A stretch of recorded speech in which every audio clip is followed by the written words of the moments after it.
Hi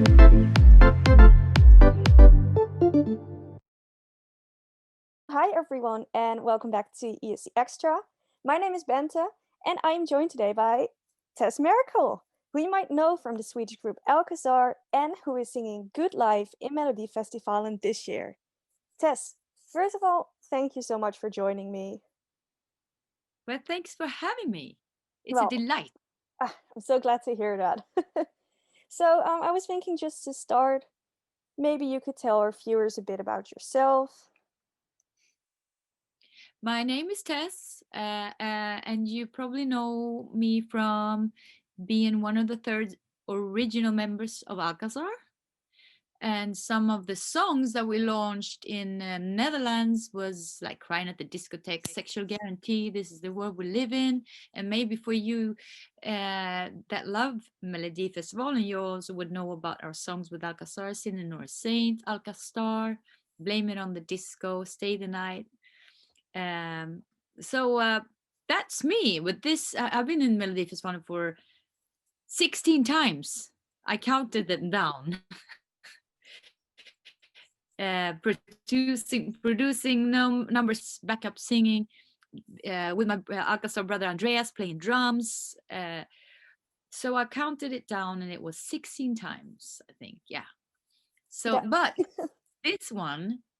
this special time is the first ever by myself with my own written song and my own everything. It's just me.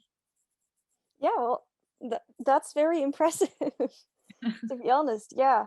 So I was about to ask something about, of course, Crying at the Discotheque. I know the song very well. It's often played at parties that I attend, pre-COVID, of course.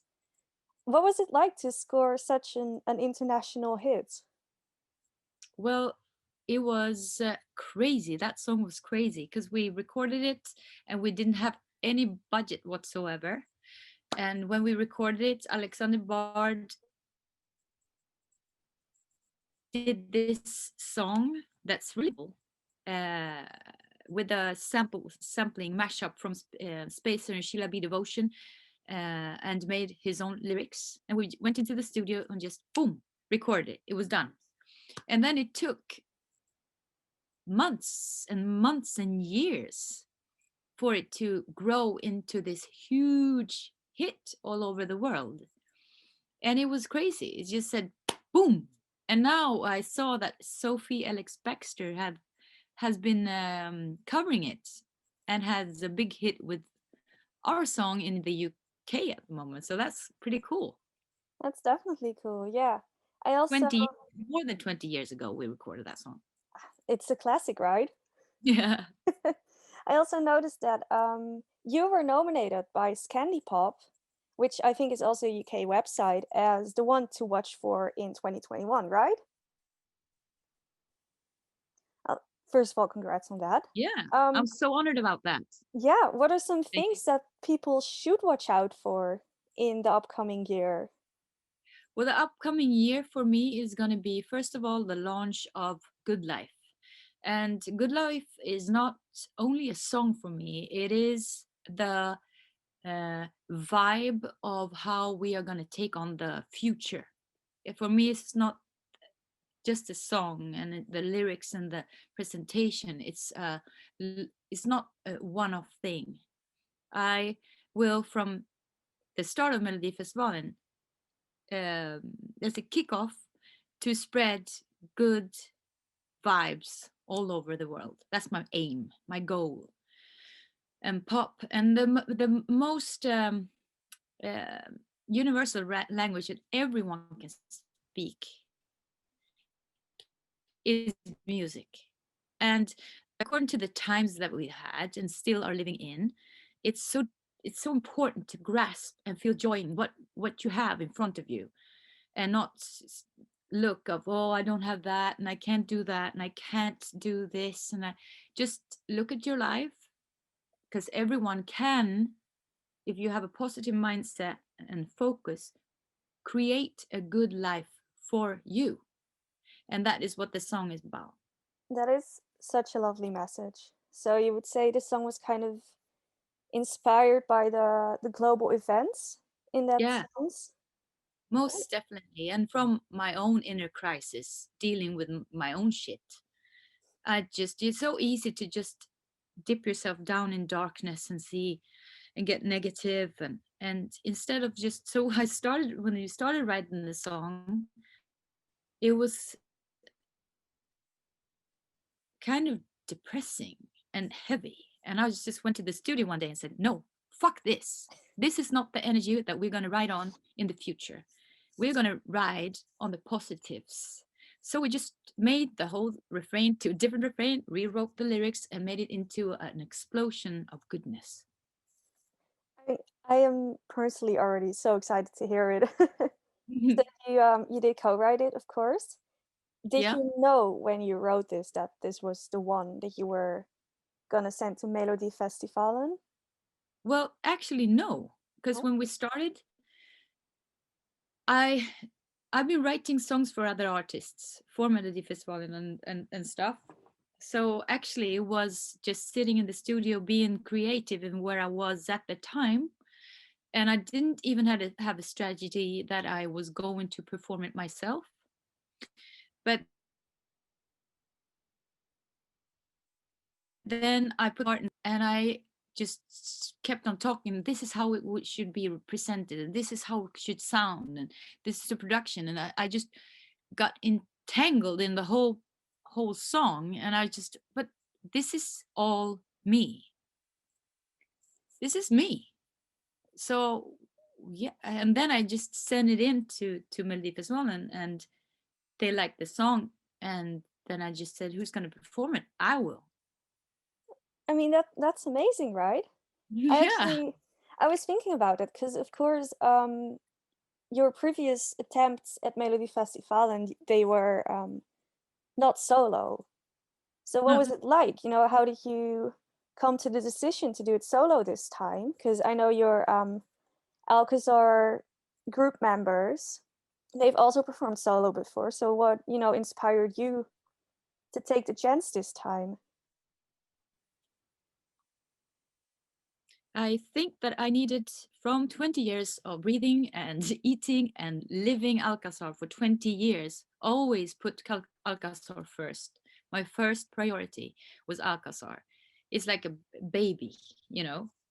Uh, and so when we decided, or I decided to just, I need to rest from this and see where where else life can take me. Uh, I just was on like an exhale, a long exhale of kind of detoxing all the stuff and breathing in the good with Alcazar, of gratitude and fun and positives, and looking back and being proud. And for me, Alcazar has been a huge part of my life. So I needed to just sit on everything and exhale from all the touring and what we have accomplished with Alcazar. Kind of like a grief kind of thing, you know? So it took some time for me to just to get back on the road or the journey that I wanted to take, not being able to think about anyone else's heart or wish than my own.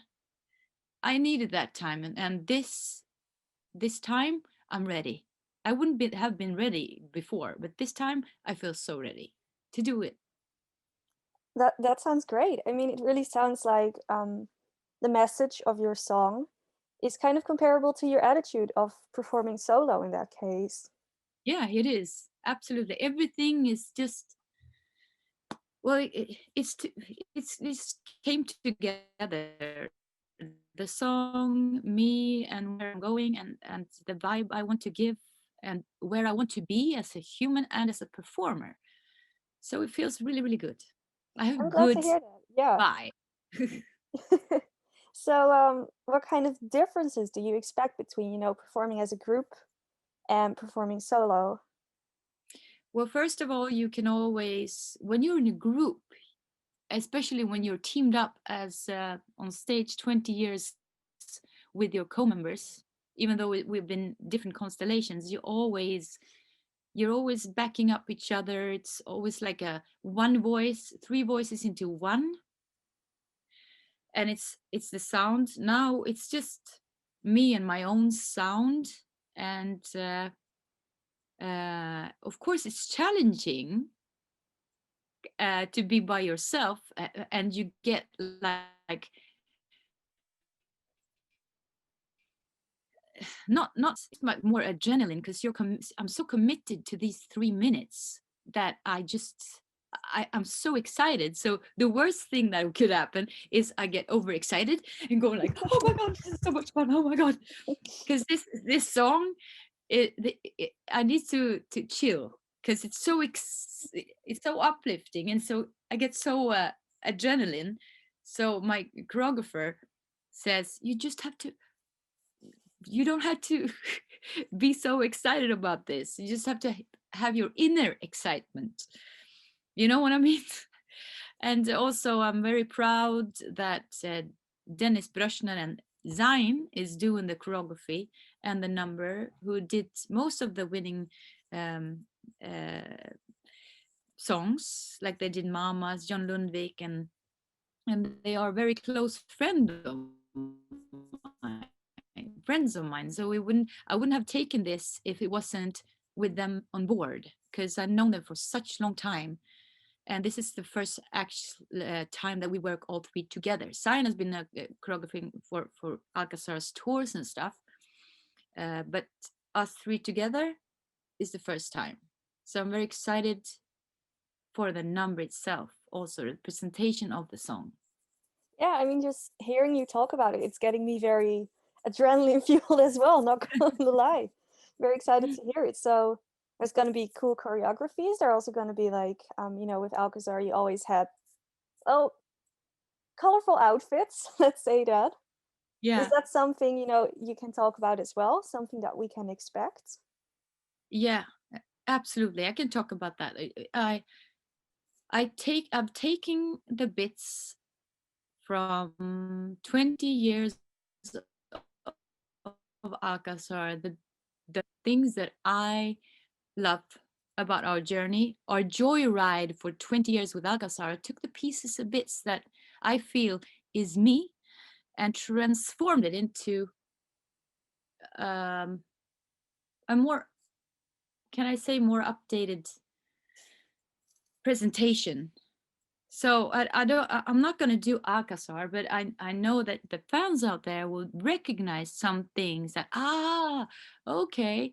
They won't feel like, oh my God, what the fuck is she doing? This is like not a ballad, kind of, ballad or something. I think that people that been following the Joyride with Alcazar will recognize the small elements of Alcazar in my song, interpreted in my own expression. Yeah, so it's a bit like you're making it familiar to the people who know you from Alcazar, but very personal as well. Yeah. Yeah. Oh, I mean, that sounds great. Of course, like you said, you've competed in Melodifestivalen several times, a lot of Mm. times actually. How do you think the competition itself has kind of changed since your first official participation, which was in 2003, right? My first was 93. Oh, okay. Apologies for that. Wow. No, it's okay. But with Alcazar, you're right. It was 2003. But my journey started long, long, long time ago. And at that time, first of all, they didn't have like different dates for different competitions. Plus, they had a live orchestra. But now it's developed into the andra chansen, it's the finals, it's all these different kind of bidrags, um, uh, and also it's much more spectacular production, as in the TV production, the numbers, the show, the lighting. So it transformed into something really, really explicit, I think. Yeah, I It's a mean, good. But then this year will be very, very, very strange. That was actually going Because to be my next question. So that's, yeah, this year is going to be very strange. How do you think very, that? very strange because you used to like go to a city and you practice and rehearse in a huge arena, and you go to the parties and you meet all these people in an arena, and the production is big, but this time it's no audience, it's just a few people there, everything is going to be in like type of silence and a different kind of energy. So I hope that the energy I have inside and the fire and the passion will go out in my presentation of my song to you guys. I What I'm mean, trying to yeah, say. I don't doubt it. I am already looking forward to it a lot. But yeah, it must be very weird. It's the same for Eurovision, of course, which is also still being considered with an audience or not. You know, if you won Melodifestivalen and went to Eurovision, do you think that would also be kind of a bummer for you if there's no audience? No, nothing in it, nothing is a bummer. This is what good life is about. It would be different, but it would be good. It's always how you look upon things, and it's just the mindset I have, and the mindset I want to give to people with my song is to nothing is, well, life sucks, things sucks, but it's not the end of the world. It's always something positive to see in every single thing. So the answer to your question, if I would go to Eurovision, it would not be a bummer. It would be amazing. However, the Eurovision Song Contest will be without an audience or not. It's just amazing to just be here today and talking to you, you know? It's all a nice journey. It's what you make out of it. I definitely agree, and I really like that positive attitude. I think Yes. especially in these times, a lot of people can use that. Well, of course,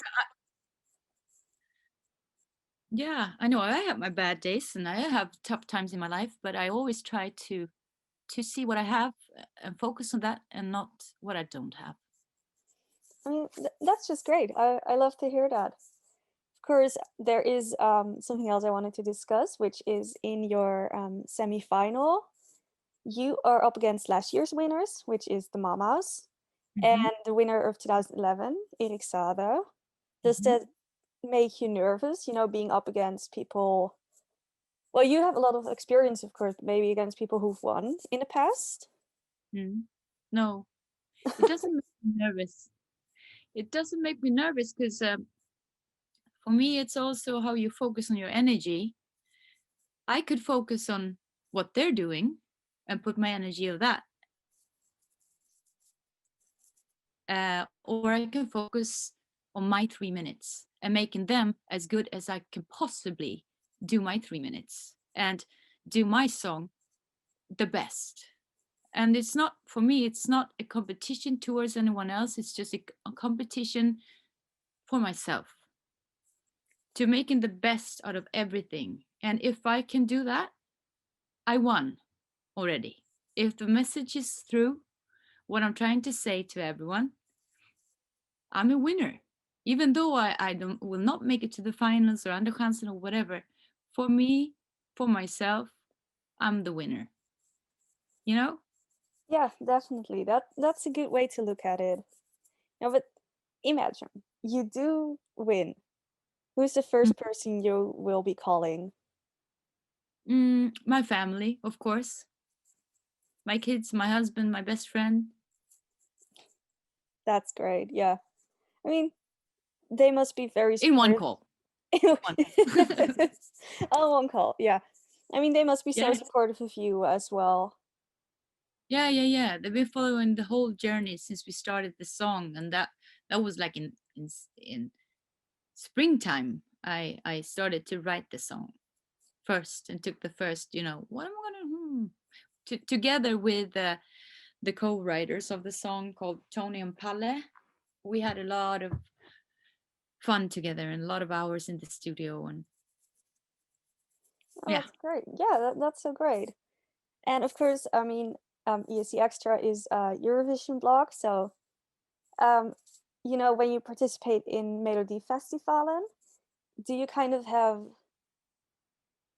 Eurovision? Like, if you win, is Eurovision the goal, or is it more about Melodifestivalen itself because that's a big thing in Sweden? yeah. I would say the most important thing is that I make the best out of my 3 minutes that I have. And if I get to perform more times, that's amazing. If not, it will still have, it's the best window out to express yourself and your creativity. And I'm very grateful to being given that chance. So I will make the best out of that 3 minutes and see where that can take me. And if that takes me somewhere else, then I take the next step. All right. Well, and do you yourself have any favorite Eurovision entries? I really adore the mamas, by the way. And so we have Dennis and Zain that's doing my number, is also creating their number. So we're teaming up there. So we have the same producers of the show numbers. So I really like that song. I like their voices. Throughout the year, I really like Carola Häggkvist. Invincible. Blah, blah, blah, blah. That was a really powerful moment that she did. So Yeah, that's one of my favorites. that's good. That's a great song. I agree. So there's really between you and the mamas and all the other competitors, there's no sense of competition. Not from my side, no. But I'm a competitive person from me. I compete towards myself all the time. Yeah, okay. Yeah, I want to go forward. I want to move forward, and I want to be better in everything I do. So yes, I am a competitive person, but I don't put my energy on competing with others, if you know what I mean. Yeah, I mean that's a good way I to don't look at it. compare myself to other people around me. I'm just comparing myself to a better version of myself. Yeah, I mean that's not a bad thing at all because it means you can improve yourself at all times. Yeah. Definitely. All right. So I actually only have one question left, Hmm. which is one we always ask the people we interview. Have you got a message for your fans over at ESCXTRA? Yes, I do. I love you, and I'm so happy that you're following my journey. This is a very special journey for me, and I put my heart into it. I'm so excited over showing you the song and showing you the way to maybe find a spirit when you go in the sofa and see my number going, yes, I want to dance. I want to feel good. I want to have fun in my life. I want to have a good life. And then we can do it together and spread the good life and the good vibes all over the place because people need it. Smiles, dance, happiness, love, hope. That is my wish for you to feel, and I want to share that with you. So I can't wait to perform it to you. I love you. Well, they're gonna love that, I'm sure of it. Well, thank you so much for watching to all those who are watching right now. And of course, thank you so much to Tess Merkel for joining me today, answering my questions, having a chat. I personally am very excited about what's coming, and I'm sure I speak for everyone when I say that Good Life, it's gonna be so exciting. If you like what you Yes, saw, I hope you like it. I hope you like it. if you like what you saw, please press the like and subscribe button. Don't forget to press the notification bell to be the first to see our new videos. Also follow at ESCXTRA on Facebook, Instagram, and Twitter. And have a good day. Bye!